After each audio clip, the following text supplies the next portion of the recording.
রহমানের ওই রকম বাসের অনুকূলে আর একটা বাস নেমে গেল। তো মোটামুটি দুইটারই আদল একই রকম।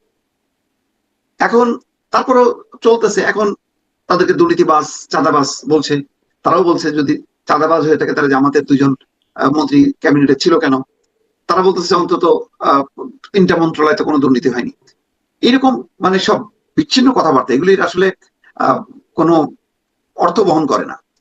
যেমন ধরেন, বিএনপির সবচেয়ে বড় সমালোচনা কি? আপনি এতদিন তাহলে তাদেরকে আন্দোলনের সঙ্গী করলেন, জোট সঙ্গী করলেন, সরকার সঙ্গী করলেন, এখন স্বাধীনতা মুক্তিযুদ্ধ বিরোধী বলছেন কেন?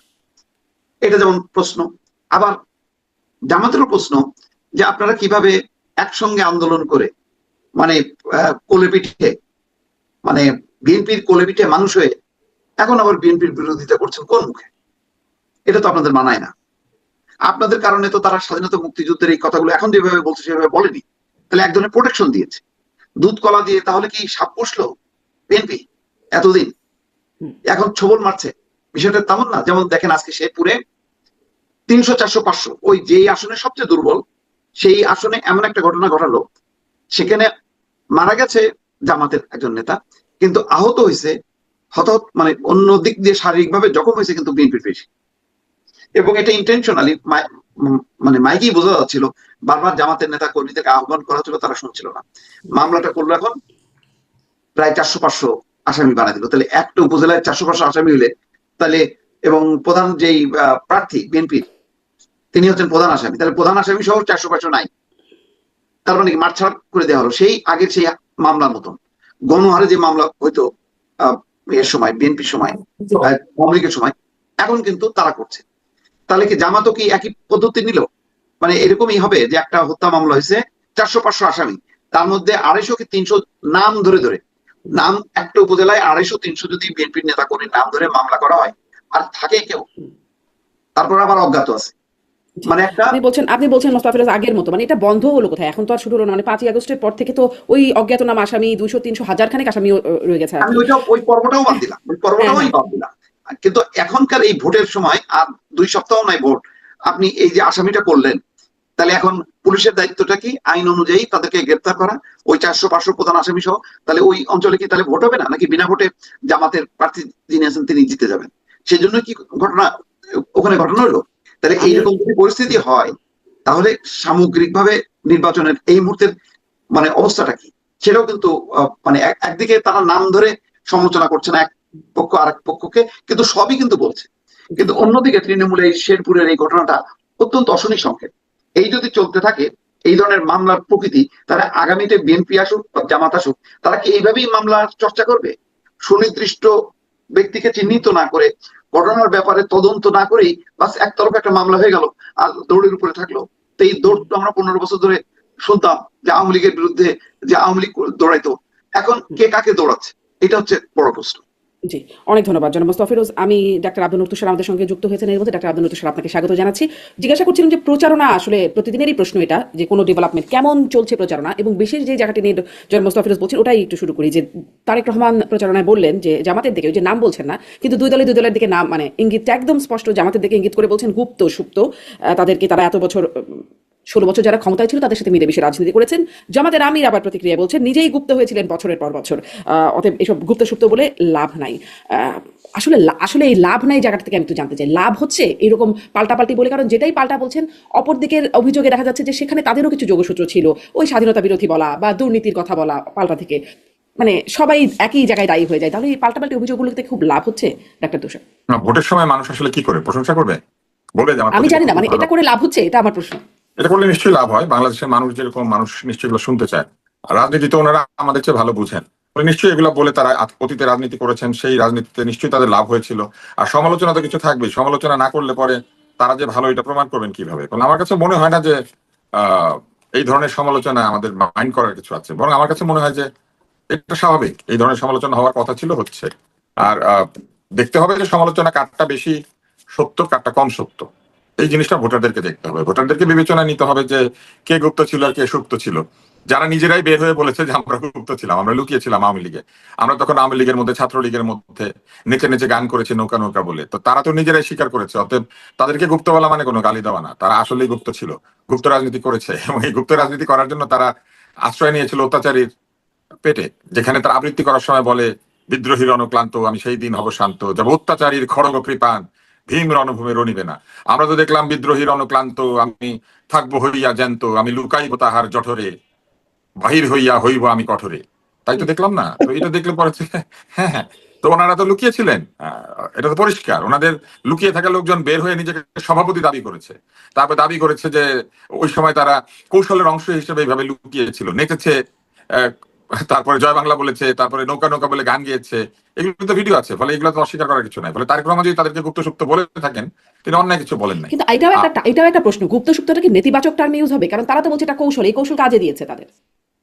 না, গুপ্তসুপ্ত নেতিবাচকটা আমি ইউজ হবে, কারণ তারা একটা অত্যাচারীর সঙ্গে যুক্ত হয়েছিলেন এবং অত্যাচারী যত অত্যাচার করেছে তারা তখন চোখ বুজে সহ্য করেছেন, অত্যাচারীর নামে স্লোগান দিয়ে নেচে নেচে গান বাজনা করেছেন। তো অতএব এটা অবশ্যই নেতিবাচক হবে। যদি এইটা হয়ে থাকে যে একটা সরকার দুর্নীতি করেছে এবং সেই সরকারের মধ্যে তারা ছিলেন, এটাও মজার ব্যাপার। দেখেন, তারা বলছে একটা সরকার অনেক দুর্নীতি করেছে, কিন্তু তাদের দুজন মন্ত্রী ছিল, তারা কিছু করে নাই। তো তাদের দুজন মন্ত্রী ছিল, তখনও তারা এরকম চুপ করে ওই দুর্নীতির সঙ্গে তাল মিলিয়েছে। ওদের কাজে এটা, তারা শক্তিশালীর পেটে লুকিয়ে থেকে শক্তিশালীর অত্যাচারকে, ঘুষ খাওয়াকে তারা সমর্থন করা, বের হয়ে এসে বলে আমাদের গায়ে কিচ্ছু লাগে নাই, আমরা একদম পুত পবিত্র, আমরা পাক সাফ। হ্যাঁ, এটা হচ্ছে ওই গানের মতো, আমার যেমন বেনি তেমন রবে, চুল ভিজাবো না। হ্যাঁ, পানির মধ্যে নেমে ওনারা চুল ভিজে নাই বলে দাবি করছেন, তাই না? এগুলো বললে পরে হবে? এগুলো তো সাধারণ ভোটার দেখতে পাচ্ছে। এটাই আমি প্রশ্ন করছিলাম, এগুলো বললে কি হবে? কারণ এই কথা আবার বিএনপির পক্ষ থেকে তারেক রহমান বললে তো বলছে হবে, যে তারা স্বাধীনতা বিরোধী, সাধারণ তারা ভোটার স্বাধীনতা দেখতে বিরোধী, পাচ্ছেন। 71-এর ইতিহাসের কথা বলছেন। এখন 71-এর ইতিহাস মিথ্যা তারাও কথা। এখন দাবি করছে যে 71 তো স্বামী, পুরনো, এটা সেই কি সময় মিথ্যা তো কথা? ছিল। হ্যাঁ হ্যাঁ, স্বামী, না না এটা কি কোনো, মিথ্যা কথা? না না সেটাই মিথ্যা তো না। জি, তো যাহা সত্য তাহা তো নিন্দা নহে, তাহা তো সত্য, তাহা তথ্য। যাহা সত্য তাহা তথ্য। তো তারেক রহমান যেটা কিন্তু বলেছেন বলে এটা তো লাভ সত্য, হচ্ছে, বরং বলে লাভ হচ্ছে এই সত্যটা বলে। না, এই একই কথা যখন কি আওয়ামী যখন লীগ আবার ওই বলে নাই? সময় একসাথে ছিলেন, হ্যাঁ একসাথে তখন ছিলেন, না তখন না, তো এই এটা বলেন কথা কি নাই। আওয়ামী লীগ বলে নাই? শারমিন, তখন লাভ মজার হয়েছিল। ব্যাপার তো আওয়ামী লীগ দুই পক্ষের বিরুদ্ধেই এই কথা বলেছিল, এখন তো আওয়ামী লীগের সব কথা মনে হচ্ছে সত্য হয়ে যাচ্ছে। না না, আওয়ামী লীগের সব কথা সত্য হচ্ছে না। আওয়ামী লীগ যখন বলেছিল তখন লাভ হয়েছিল। তখন যদি লাভ হয়ে থাকে এখনো লাভ হচ্ছে, তখন লাভ না হয়ে থাকলে এখনো লাভ হচ্ছে না। আমার কাছে লাভ হচ্ছে কিনা এটা আপনি জানতে পারবেন না কেন? আমি আপনাকে হ্যাঁ, মজাটা বলি। সেটা হচ্ছে লাভ হচ্ছে না ক্ষতি হচ্ছে, এটা বোঝা যাবে ভোটের দিনে। লোকজন ভোট দিবে না, তখন লোকে ভোট দিয়ে প্রমাণ করবে যে কার দিকে লাভ হয়েছে কার দিকে ক্ষতি হচ্ছে। তবে কথা কোনো মিথ্যা না, কথা সত্য যে তারা 71-এ কি করেছিলেন এটাও ইতিহাসে লেখা আছে। সেই ইতিহাস তো আমরা লিখি নাই, সেই ইতিহাস পৃথিবী দেখেছে। আর এই 24-এ কি হয়েছে সেটাও ইতিহাসে লেখা হবে, সেটাও পৃথিবী দেখেছে, সব ভিডিও আছে। বরং 71-এর এত ভিডিও নাই। আর হচ্ছে আওয়ামী লীগ যদি বলে তারা কিছু করে নাই, তারাও কি করেছে ওইটাও ভিডিও আছে। জামাত কি করেছে সেটারও ভিডিও আছে, বিএনপি কি করেছে সেটারও ভিডিও আছে। এখন তো দুনিয়াটা ভিডিও। ফলে এখন আর কিছু অস্বীকার করার উপায় নাই। তবে 71 নিয়ে কিছু কিছু কথা যেমন বলেছেন একজন, আমি বলতে শুনেছি জামাতের সভাপতিকে, যে এক বুক চিতিয়ে যুদ্ধ করেছেন। বুক চিতিয়ে কবে যুদ্ধ করেছেন এটা তো জানতে হবে, কোন সেক্টরে, তাই না? কার আন্ডারে, সেক্টর কমান্ডার কে ছিল, বুক চিতিয়ে উনি যুদ্ধ করেছেন, সেরকম নাকি উনি বলেছেন, আমি দেখলাম আর কি। তো এখন কেউ যদি এরকম বলে, জনগণ নিশ্চয়ই জানে কোনটা সত্য কোনটা মিথ্যা, তারা বিচার করবে। তবে সমালোচনা করা হচ্ছে, এটা একটা স্বাভাবিক প্রক্রিয়া। ইলেকশনের সময় সবাই এটা করে। যখন বিএনপির সঙ্গে দুইজন মন্ত্রী ছিলেন তখনও তারা এই 71 সালে কি করেছিলেন সেটা ছিল, কিন্তু তখন আবার বিএনপি তাদেরকে মন্ত্রী দিয়েছে। তো ব্যাপারটা এইরকমই যে ইলেকশনের সময় আসন হয়ে যায় সবচেয়ে গুরুত্বপূর্ণ।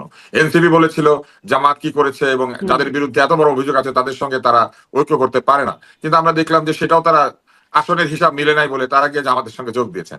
ফলে ন্যায় নীতি আদর্শ বলতে আসলে এই নির্বাচনে কিচ্ছু নাই। একদম এই নির্বাচনে স্পষ্ট। যা আছে সেটা হচ্ছে আসন গুনে কে ক্ষমতায় যেতে পারবে, 151 সিটের হিসাব, 151 সিটের হিসাব। হ্যাঁ, এই নির্বাচনে ন্যায় নীতি আদর্শ খুঁজলে হবে না। একদম স্পষ্ট। অনেক ধন্যবাদ। মানে আমি ওটা বলছিলাম যে আওয়ামী লীগ যা বলছে মানে হচ্ছে আওয়ামী লীগ এই দলগুলো সম্পর্কে যা বলছিল এখন নিজেরা নিজেদের সম্পর্কে তা বলছে, সেজন্য না, জিজ্ঞাসা আওয়ামী লীগ করছিলাম। সম্পর্কে আওয়ামী লীগ সম্পর্কে এই দলগুলো যা বলে সেটাও সত্য। হ্যাঁ হ্যাঁ হ্যাঁ, মানে একদম। মানে ব্যাপারটা এরকম প্রত্যেকেই কিন্তু, বুঝতে প্রত্যেকের বিরুদ্ধে পেরেছেন? সেটাই, সবাই তাহলে অপরের বিরুদ্ধে যা বলে সত্য আর কি, নিজের বিরুদ্ধে যা, নিজের সম্পর্কে যা বলে সেটা সত্যতা যাচাই করা দরকার। এক্স্যাক্টলি।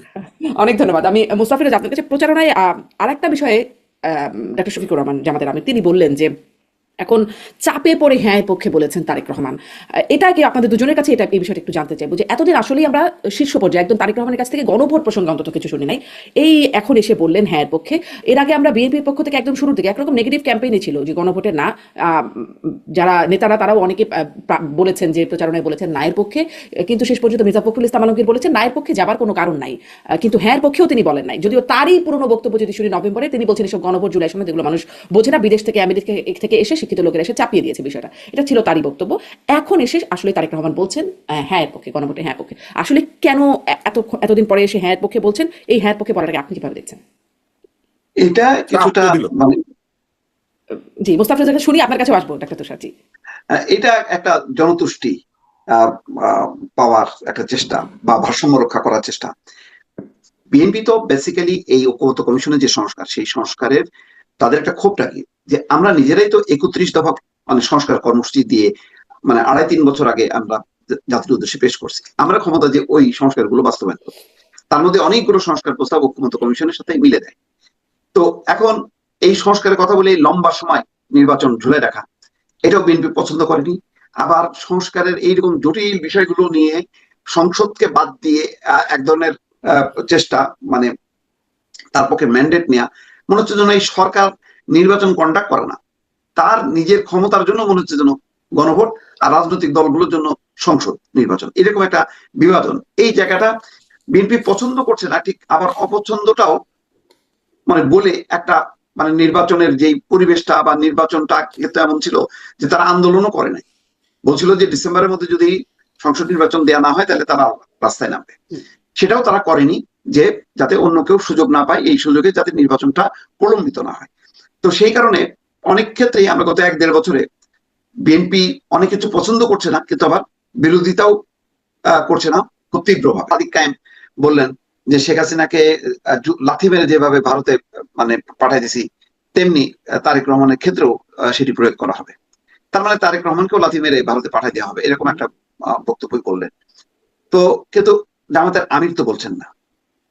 যেমন দেখেন আজকে তারেক রহমান এই মুহূর্তে 1 ঘন্টা আগে যে নিউজটা হয়েছে প্রথম আলোতে, তারেক রহমানের বক্তব্য হলো এই, যারা বিভ্রান্ত করার চেষ্টা করবে তাদের গুপ্ত বলবেন। একেবারে গুপ্ত কথাটা এত বেশি, আগে স্বাধীনতা বিরোধী বলা হতো, এখন ওখান থেকে আরেকটা যুক্ত হলো গুপ্ত। তো তারা আবার বলছে ওই বিদেশে থেকে দেশ সম্পর্কে কিছুই জানে না। ওই তারপরে যেমন একজন সাবেক উপদেষ্টা বলছেন যে বাসের থেকে এসি বাসের থেকে নেমে বাংলাদেশের রাস্তাঘাটের অলিগলি চেনেন, কিন্তু যেদিন বলছেন ওই দিন দেখা যাচ্ছে যে তার